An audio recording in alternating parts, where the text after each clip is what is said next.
kita bikin film atau nonton film tuh boleh apa enggak sih? Kan banyak tuh yang bilang, wah nonton ke bioskop haram atau apa segala macam. Jadi saya juga ada keraguan nih sebenarnya. Iya, iya. Sebenarnya nonton film ya memang haram. Sudah jelas nonton film itu haram.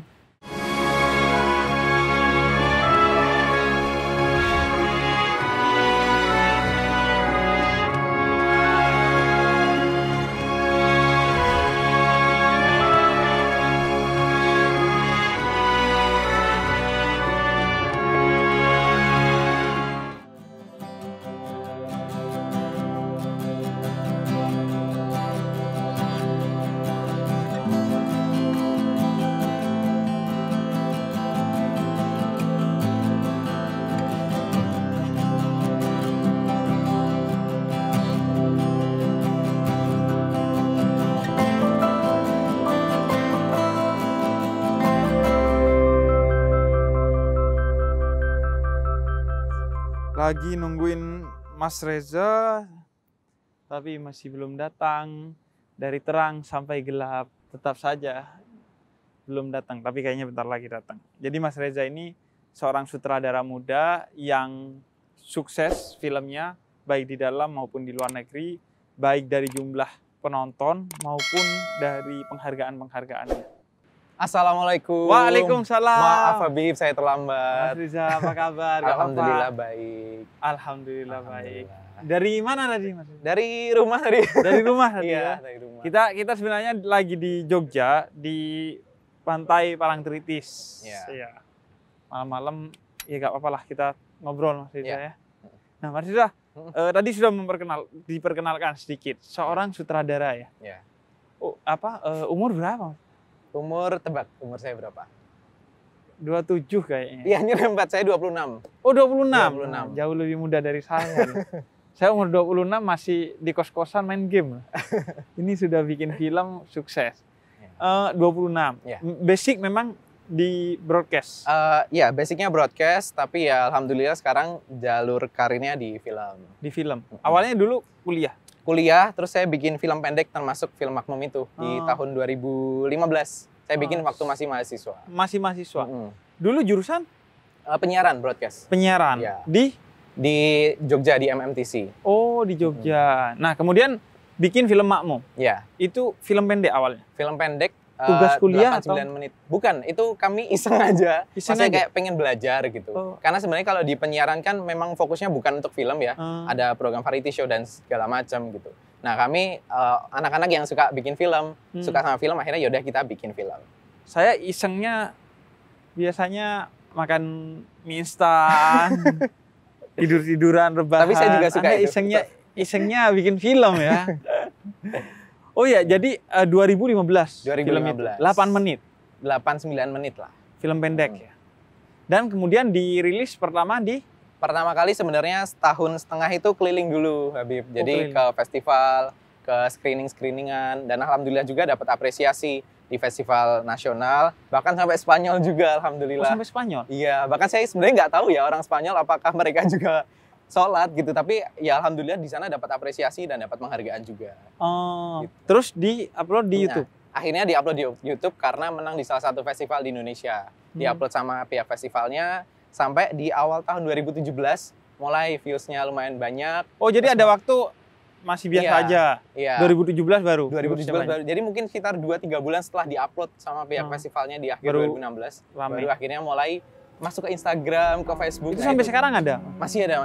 Di YouTube masih ada. YouTube-nya Hello Motion. Hello Motion. Ya. Alhamdulillah sudah 20-an juta sekian 20 viewers. Iya. 8 menit itu. 8 menit. Nah, nggak tahu orang Spanyol ngerti sholat apa enggak. Emang tentang apa makmum? Emang tentang makmum sholat beneran? Iya, makmum sholat. Jadi ceritanya ini sebenarnya dari kisah orang-orang sih. Bahwa ketika tahajud itu kan banyak godaannya. Iya. Salah satunya adalah ngerasa ada yang ngikutin. Kalau tahajud kan biasanya sholatnya sendiri, munfarid. Iya, tapi memang ngerasa kewajibannya sendiri, makanya tahajud makmum. Ngerasa ada yang ngikutin gitu kan. Nah, entah siapa yang ngikutin. Nah, saya coba bikin visualnya sama teman dengan bikin film itu. entah siapa. Itu pengalaman pribadi atau banyak Kalau orang? pengalaman saya sendiri sih alhamdulillah enggak ya. Semoga ya? jangan sampai. Iya. Tapi dari teman-teman, dari saudara-saudara juga, temannya teman itu banyak yang ngalamin. Walaupun mungkin di dunia nyata mereka nggak benar-benar melihat ada yang ngikutin apa enggak, tapi ya? kerasa, entah kadang-kadang dengar suaranya aja. Itu yang kemudian diceritakan. Dibuat film. Lah, sebenarnya orang-orang sebenarnya sholat ya untuk menghindari dari godaan-godaan itu. Tapi justru menariknya ada fenomena itu, fenomena nyata lagi. Lah, tapi sisi menariknya sebagai satu film apa, Mas Reza? Artinya kan di Indonesia itu orang dimakmumin setan, kesetanan itu kan fenomena biasa saja.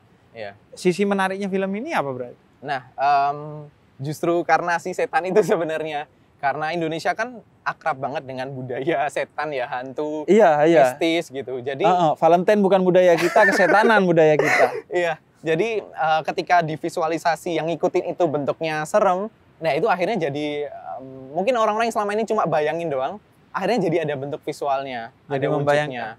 Tapi ya sebenarnya tujuan kami bikin film ini bukan untuk nakut-nakutin, justru malah ingin kembali mengingatkan bahwa tahajud ini salah satu ibadah yang spesial, ibadah sunnah spesial yang pasti kalau ibadahnya spesial, godaannya juga makin spesial. Gitu. Jadi justru itu biar kita kalau misalnya ada tahajud, ya udah kita fokus aja sholat, hiraukan gangguan yang lain. Dan bisa jadi gangguan-gangguan itu hanya halusinasi kita karena kan tahajud itu di sepertiga malam kan kondisinya sepi, kemudian gelap dan lain sebagainya. Dan memang tahajud itu saya sering jelaskan tentang pentingnya tahajud karena tahajud itu sholat sunnah yang ditekankan dalam Al-Quran dalam suratul Isra tentang pentingnya tahajud karena di tengah orang semua tidur kita bangun gitu, di tengah orang memanjakan dirinya di atas kasur kita bangun dan kemudian di waktu sepertiga malam itu sebenarnya jarak terdekat antara manusia dengan Allah, sehingga siapa yang bangun untuk ibadah dan utamanya tahajud ya semua doanya insya Allah diijabah. Saya sering tuh bilang gitu, kalau ingin sukses ya perbanyak tahajudnya itu. Nah kemudian di YouTube pertama, dari YouTube masuk ke bioskop. Ya alhamdulillah di tahun 2019 akhirnya dapat kesempatan buat diadaptasi menjadi film panjang, film bioskop. 2019. Berarti setelah tayang 4 tahun? Setelah tayang 4 tahun. Setelah tayang 4 tahun ke bioskop, jadi film panjang. Tapi kebetulan saya dan tim saya bergabung di bagian kepenulisan. Untuk produksinya sama sutradaranya ada orang yang lebih profesional. Seperti itu. Dan judulnya sama? Judulnya sama Makmum. Ya. Salah satu yang mainkan Titi Kamal. Ada Ali Syakib juga. Gitu. Pemeran utamanya Titi Kamal. Dan alhamdulillah juga itu tayang tidak hanya di Indonesia, tapi juga di negara tetangga, Malaysia, Brunei, Singapura. Dan dapat apresiasi luar biasa. Mungkin Malaysia ya khususnya ya, karena budayanya tidak jauh beda dengan Indonesia, dan di sana juga senang sekali dengan film religi, dengan bercampur dengan horor juga. Di sana sampai mendapatkan rekor muri sebagai film Indonesia horor yang terlaris di sana tahun 2018-2019. Kalau di Indonesia sendiri dapat 825 ribuan penonton. 825.000 penonton. Wow. Itu mah bukan jumlah yang kecil. Terus itu gimana ininya apa? Gimana rasanya masih muda banget? Berarti waktu itu umur 22-an ya? Waktu itu waktu bikin filmnya. Iya, mungkin sekitaran segitulah. 20 kalau waktu dapat naik ke layar lebar 24-an. 25. 25 ya. Lah itu gimana rasanya film sukses di umur segitu? Luar biasa. Karena kami sendiri kan bikin film Makmum saat itu sama sekali nggak kepikiran bisa sampai sebesar ini dan berimpact ini juga. Jadi ketika akhirnya ditawarin ada produser untuk membuat ini menjadi film panjang, kayak ini beneran nggak sih? Wow gitu. Dan apalagi sesuai dengan bidang kuliahnya ya? Iya, alhamdulillah. Nah, setelah kemudian filmnya tayang, Mas Reza, ini enggak sambutan orang itu akhirnya cerita-cerita, oh iya saya juga punya Makmum gitu ketika tahajud. Lumayan banyak yang akhirnya juga ngobrol, iya aku sering ngalamin. Tapi ya balik lagi memang mereka pasti tidak melihat visualnya, tapi kayak pernah ngalamin, atau orang-orang yang biasanya yang mondok juga. Oh, yang di pesantren ya? Iya, yang di pesantren malah teman-teman saya kan banyak juga yang dari pesantren tuh kayak, wah ini kayak gini mah udah biasa banget di pesantren, jadi makanan sehari-hari begitu-gitu. Karena saya sendiri kan bukan dari pesantren ya. Jadi justru malah dari mereka yang merasa relate dengan cerita ini. Kalau saya sih, saya di pesantren kebetulan, nggak pernah merasakan sih. Ya alhamdulillah ya. Ya karena saya nggak pernah tahajud.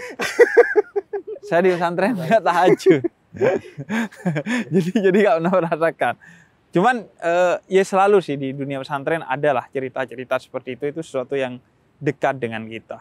Nah itu kalau pengaruhnya buat orang lain. Kalau pengaruhnya buat diri sendiri, jadi nggak tahajud atau gimana? Nah ini nggak tahu sih jadi beban atau malah justru jadi amanah buat saya. Bikin film religi itu kan bikin apa ya? Ingin menyampaikan pesan-pesan religi buat orang lain gitu. Ya, saya harusnya bercermin juga gitu sejauh mana saya sering tahajud. Ini juga kayak, masa aku nyuruh orang tahajud tapi aku sendiri nggak tahajud.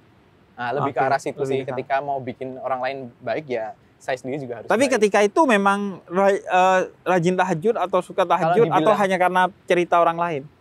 Saya sendiri. Yang waktu bikin Makmum dulu? Kalau cerita orang-orang sih sebenarnya. Cerita orang-orang yang divisualisasikan. Yep, benar. Tapi akhirnya cerita di filmnya itu kita create bahwa tentang ada mahasiswi yang tinggal di asrama sendirian dan seterusnya itu kita buat. Oke. Nah, setelah Makmum, apalagi filmnya? Ya, kalau untuk film panjang ada 2. Sekarang di proses editing semuanya. Ada film Gibah sama Makmum 2, sequel dari yang pertama. Itu posisi kamu sutradara? Masih di penulis skenario dulu. Di penulis skenario? Ya. Dua-duanya? Gibah juga? Gibah film juga. Panjang itu? Kalau film pendek ada selain itu? Kalau film pendek lumayan banyak saya bikin. Apalagi selama pandemi ini cukup produktif juga karena nggak ada kerjaan lain ya di rumah. Jadi cukup aktif lah bikin untuk ke YouTube juga. Gibah juga horor? Horor. Kalau Gibah itu terinspirasi dari surat Al-Hujurat ayat 12 kalau nggak salah ya, Bunda. Tentang membicarakan orang lain sama dengan memakan bangkai saudara sendiri. Ya, membicarakan sesuatu tentang orang lain yang nggak disukai oleh orang lain. Iya, dari itu. Lalu kami coba visualkan gitu. Dan memang concernnya dari film religi ya? Sejauh ini. Sejauh ini ya? Mungkin karena saya mulainya dari Makmum, jadi orang taunya bahwa saya fokusnya religi dan horor. Brand yang melekat. Iya. Religi dan horor. Gibah juga religi dan horor akhirnya. Religi dan horor. Oke. Film-film religi. Terus berarti sekarang kegiatan ya bikin film aja atau masih kuliah? Sekarang masih kuliah juga, lanjut S2 film. Oh, di perfilman? Iya. Di ISI Surakarta di Solo. ISI Surakarta. Betul. Terus juga ngajar juga di kampus S1 saya kemarin. Oh, di Alma Mater? Iya, sama bikin skrip film panjang. Cuma sekarang lagi belum ada lagi sih. Iya. Masih nunggu yang kemarin tayang dulu. Nah, kalau sekarang saya izin bertanya. Oke. Nah, saya kan sebagai seorang filmmaker ya, bikin film, apalagi ngomongin religi, ya sedikit-sedikit berdakwah lah. Iya. Mungkin dengan cara baru. Apalagi kan sekarang juga film udah jadi massal banget. Iya. Sudah semua orang nonton, nggak cuma di bioskop, di handphone pun juga sekarang. Iya. Nah, sebenarnya kita bikin film atau nonton film tuh boleh apa enggak sih? Kan banyak tuh yang bilang, wah nonton ke bioskop haram atau apa segala macam. Jadi saya juga ada keraguan nih sebenarnya. Iya, gitu. Iya. Sebenarnya nonton film ya memang haram. Sudah jelas nonton film itu haram ketika bawa kamera kita. Kita bawa kamera, betul, kemudian kita masukin ke internet. Nah, itu jelas sudah ilegal dan haram. Atau nontonnya biasanya anak muda di pojokan bioskop dan dia melakukan tindakan-tindakan pornografi, baru itu haram. Tapi kalau nonton film, apalagi film yang ada pesan-pesannya, pesan-pesan positifnya, apalagi pesan positifnya itu religius, ya tentu itu bukan hanya boleh, tapi itu berpahala gitu. Insya Allah.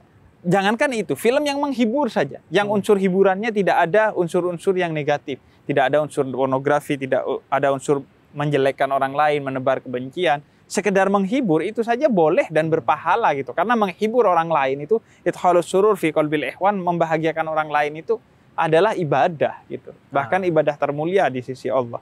Jadi itu. Nah, karena nontonnya aja ibadah, apalagi yang bikin gitu. Dan bisa jadi itu ibadah jariyah. selama itu ditonton oleh orang, baik di YouTube atau di platform lain, maka itu akan jadi lumbung pahala. Justru saya itu sepakat dengan Kiai Haji Mustafa Bisri Gusmus yang mendorong dakwah bil film. Karena film itu kan menjadi medium dakwah yang sangat efektif, khususnya bagi generasi muda. Misalnya Hollywood. Hollywood itu mempropaganda berbagai hal tentang Amerika dan sukses melalui film-filmnya gitu. Bahkan ada satu film dokumenter itu yang menjelaskan bagaimana Hollywood membangun narasi tentang kedekatan Arab dan Muslim pada tindak terorisme itu melalui film-filmnya, semua film-filmnya. Mayoritas dari film-filmnya menstigma seperti itu. Jadi untuk menstigma sesuatu yang salah, tidak sesuai fakta dan negatif saja efektif, apalagi untuk membangun stigma tentang sesuatu yang positif, yang faktual, itu pasti film itu dibutuhkan. Dan menurut saya kita belajar gitu dari sana untuk kemudian menggunakan film sebagai medium dakwah. Saya misalnya gitu ya, saya kecil itu mengenal Nabi Muhammad utamanya dari filmnya Mustafa Akkad, Ar-Risalah atau The Message gitu.